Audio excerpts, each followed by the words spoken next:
In this video, we will review the 4 exponent rules that we have covered so far in this book. The first 3 involve multiplication, while the 4th involves division. The directions for all 8 of these parts, A through H, are simplify the following, leave your answers in exponential form. In part A, we have x to the 3rd times x to the 4th. The rule for multiplying like bases is that we can add the exponents. So x to the 3rd times x to the 4th becomes x to the quantity 3 plus 4. And simplifying 3 plus 4, this reduces down to x to the 7th. In part E, we have the generalized form of this rule. A to the n times a to the m becomes a to the quantity n plus m. Again, the shortcut for multiplying the same bases is that you get to add the exponents. In part B, we have the quantity x to the 5th raised to the 2nd power. The rule for a power in parentheses raised to a power outside the parentheses is that we end up multiplying those powers together. So the quantity x to the 5th to the 2nd becomes x to the quantity 5 times 2. Simplifying 5 times 2, we end up with x to the 10th power.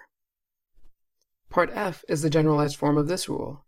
The quantity a to the n raised to the m power becomes a to the n times m. And the third exponent rule involving multiplication is when you have a product inside parentheses raised to an exponent outside parentheses. In part C of this example, we have the quantity 5t raised to the 3rd power.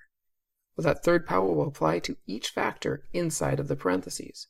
So we'll end up with 5 to the 3rd power times t to the 3rd power. Now normally I would simplify 5 to the 3rd down to 125.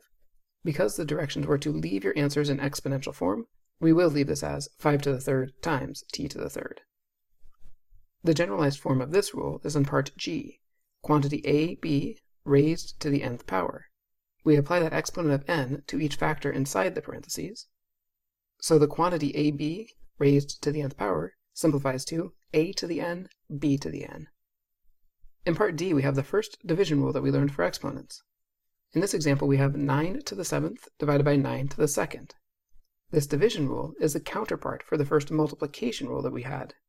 With multiplication and you're multiplying the same base, you're allowed to add the exponents. Well, division is the opposite. When you're dividing the same base, you subtract the exponents.